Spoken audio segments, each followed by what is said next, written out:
you know, we did show you a range of children in terms of where they are in their thinking and their work. And then the child that showed, let's say, the stacking algorithm, it, you know, sort of came in to our school, came to us having known this procedure, essentially. And so the question becomes, you know, if it's a solid procedure that this child can rely on to solve a problem, as Emmy said, she's not taking that away from him, but you know, you could see in that the understanding behind what he was doing really was fragile still.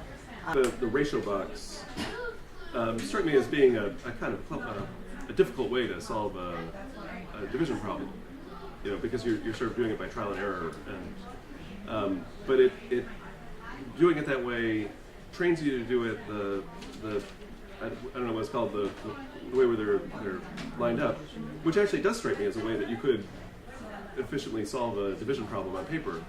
And if you've mastered the ratio box technique, it gives you the kind of the mental skills to be able to like look at a number and estimate like what would be the useful ratio to take out and then reduce the number down to a number you can solve.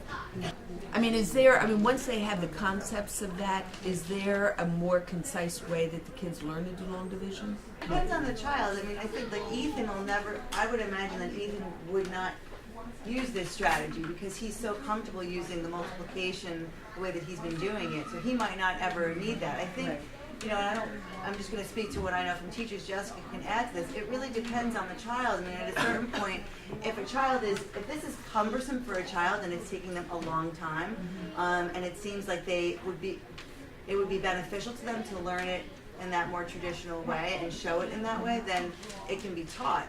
But not every child will end up using that.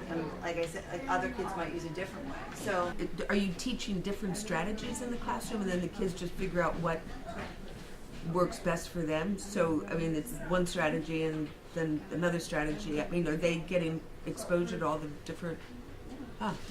You could sort of see how there's somewhat of a progression in the strategies. So some of them, earlier strategies, and some of them are kind of later. So you wouldn't you wouldn't introduce them all necessarily at the same time, you know. Right. But you know, these are 4th and 5th graders, you know, so you're sort of seeing the end of their assimilation of their choice. Exactly. But you know, I would say probably in 3rd grade, you know, and I think there's also, you know, as Alison was talking about, over time, you know, there's a shift in terms of you know, moving from a strategy that's maybe less efficient, you know, like the ratio table might take more steps, or, you know, but it's really helping them develop that number sense and that sense of, you know, that idea of multiples and all those things towards, you know, so that might be introduced more in the earlier grades when we really are more focusing on them, you know, they're working with smaller numbers, and B, we're focusing more on having them understand the concept, what it means to multiply, and then as you get, you know, farther on, you know, they would move to a strategy that is maybe more efficient, fewer steps, a little bit more abstract, you know, a little bit farther away from kind of the like a real, you know, either farther away from a visual representation or farther away from like a contextual situation, but it would be more efficient. Also, I think some of the structures, and they look a little bit different in the classroom, is some of it is exposure in a short lesson to a different set of skills. But then there's also a lot of sharing back in a similar way to how the kids did today, of showing, I solved it this way, I solved it this way, and definitely from all the way up through the grades, it's not what answer did you get, but how did you get that answer. I think some of the kids were more nervous today, but you can see that they all have that language of, well, I did this, and I did this, and I did this, and had sort of a way of explaining things, which is many years of showing their thinking to other people. So they're learning how they learn. And to me, that's the core of getting through life. Once you know how you learn, what methods work for you, be it a visual or copying and repetition or whatever it is, you can use that tool and apply it to a lot of different things. And you're teaching them a lot of different tools and applications that they can spread around.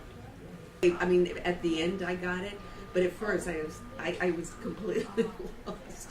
So it was really, it was actually very informative, but I totally went, long division and stacking. Now, I mean, if they can forget steps, that makes sense that you're going to forget steps and procedures, but to not have a place to turn in your own thinking of these numbers is what I would worry about. And that's, I think, one of the reasons why it was powerful for me in undergrad at 18 to be given this experience of, well, if you forgot, you never really knew it, you really didn't understand it. And so I think that's what we're trying to avoid. Where do calculators come into the picture? I mean, because it seems like these skills can really get lost because of calculators. I'm not quite sure what I'm asking, but We weren't really talking about accuracy today. I mean, I think the answers were right in all cases, pretty much, but it really wasn't what we were focused on today. Today we were really focused on process, thinking. But yeah, there is a point in time where we want to know, after going through this process, is the answer accurate? And I think kids can check on a calculator. Which means to them, that's the answer. The answer is not really the result. The answer is the process. That what they are asked to do is to go through a process, not to come up with an answer, which is a good place to be for them.